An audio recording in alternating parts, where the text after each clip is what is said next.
Little Red Riding Hood. This is the story of a little girl, her grandma, and a big bad wolf. The little girl lived in a little white house. The house was in a village, and the village was near a forest. She was a good little girl. Her mother and father loved her very much. Her grandma loved her very much too. The little girl's grandma lived in a very old house in the middle of the forest. The little girl often went to her grandma's house. One Christmas, Grandma gave the little girl a beautiful red cloak with a hood. "Oh, thank you," said the little girl. She wore the cloak all day on Christmas Day and the next day too. She wore it all the time, so people gave her a new name. They called her Little Red Riding Hood. One day her mother said, "Little Red Riding Hood, your grandma is ill. Go to her house and take her this basket of bread and butter. Walk quickly to her house. Don't stop and play. And don't leave the road. Do you understand?" "Yes, Mother," said Little Red Riding Hood. Little Red Riding Hood took the basket and ran into the forest. She walked very quickly. She did not stop and play. But soon after, she saw a wolf.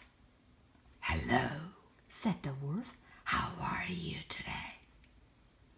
"I'm very well, thank you," she answered. "But my grandma is ill. I'm taking this basket of bread and butter to her." "Are you?" said the wolf. "That's interesting." The wolf was very hungry. She looked at Little Red Riding Hood with his big, hungry eyes. "Where does your grandmother live?" she asked. "She lives in a little old house in the middle of the forest," said Little Red Riding Hood. "Is it far?" "No, it's very near here." Thought the wolf. "Perhaps I can eat this little girl and grandma." "Look over there," said the wolf. "Can you see those nice flowers? Does your grandma like flowers? You can go and get some for her." "Oh, no, I can't," said Little Red Riding Hood. "I can't leave the road." "But you can come back to the road later," said the wolf. "Yes, that's true," said Little Red Riding Hood slowly. "I can. Oh, all right." So she walked through the trees to the flowers.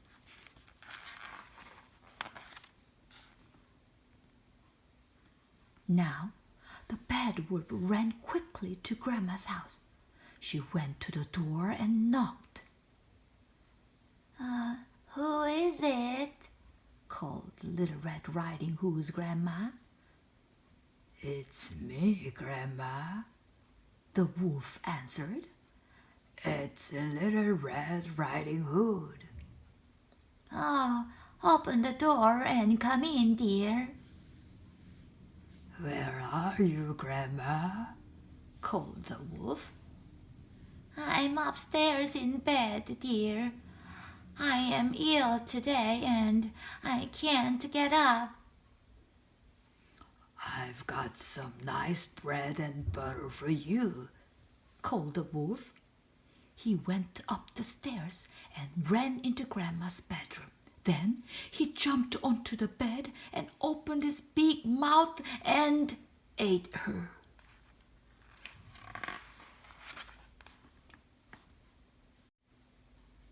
The wolf put on one of Grandma's night dresses and got into her bed and waited. He waited for Little Red Riding Hood. Little Red Riding Hood got lots of beautiful flowers in the forest. Then suddenly she remembered her grandma. "Oh dear," she said, "I'm going to be late." She ran back to the road, and soon she came to her grandma's house.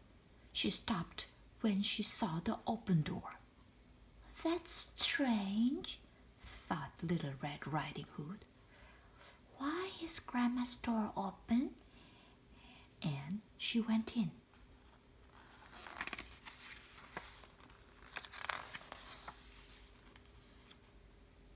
The wolf heard Little Red Riding Hood. "Who is it?" he called. "It's me, Grandma. It's Little Red Riding Hood." "I'm upstairs in bed, dear," called the wolf. "I am ill today and I can't get up." So Little Red Riding Hood went up the stairs. Grandma's voice is very strange today," she thought. "It's because she's ill." Little Red Riding Hood went into the bedroom. "Hello, Grandma," she said. "I am sorry you are ill today.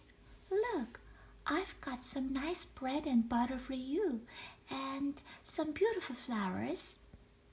"Thank you, dear," said the wolf. "Put them on the table and come here." So Little Red Riding Hood put down her basket and went to the bed.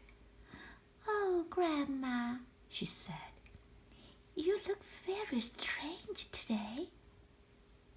And suddenly she was afraid. "Oh, Grandma," said Little Red Riding Hood, "you've got very big eyes today." "That's because I want to see you, my dear," said the wolf.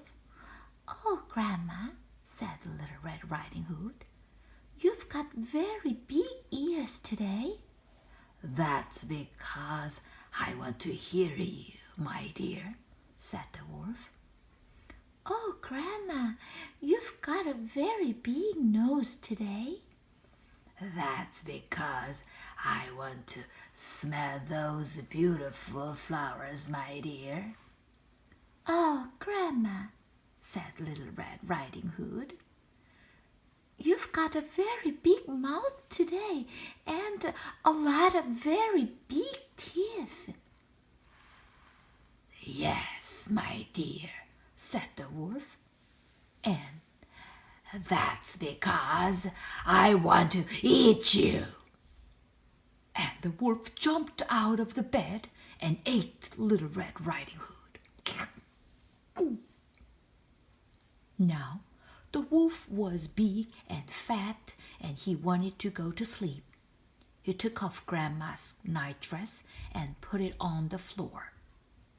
Then he got back into the bed and went to sleep. Soon he began to snore loudly.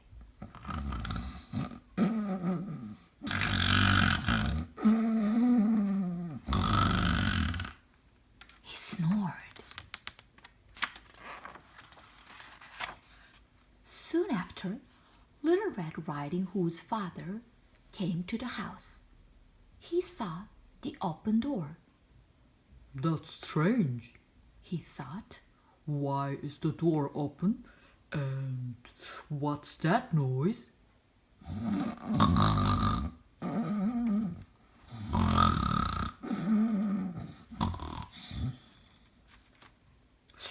"Grandma's voice is very strange today," thought Little Red Riding Hood's father. He went upstairs to Grandma's bedroom. He looked at the bed and saw the wolf. "It's you," he said. He knew about the wolf. All the men in the village wanted to find it and kill it. "What are you doing in Grandma's bed?" "Well, you can't run away now." And he took his knife and killed the wolf. Then he thought, "Perhaps Grandma is alive." So Little Red Riding Hood's father took his knife and cut open the wolf. and Little Red Riding Hood jumped out. "Oh, Father, quick, help Grandma. She's in there in the dark." Then Grandma jumped out. Oh, where's that bad wolf?" she said. Everything's all right now," said Little Red Riding Hood's father. "The wolf is dead." So Grandma had a cup of tea and some nice bread and butter. Then Little Red Riding Hood and her father went home to their little white house. Little Red Riding Hood ran to her mother and told her everything. "But it's all right now," she said. "Yes," said her mother, "but Little Red Riding Hood, do not talk to wolves again, and do not leave the road when you go through the forest. Do you understand?" "Yes, Mother." After that, Little Red Riding Hood always stayed on the road, and she never saw a wolf again.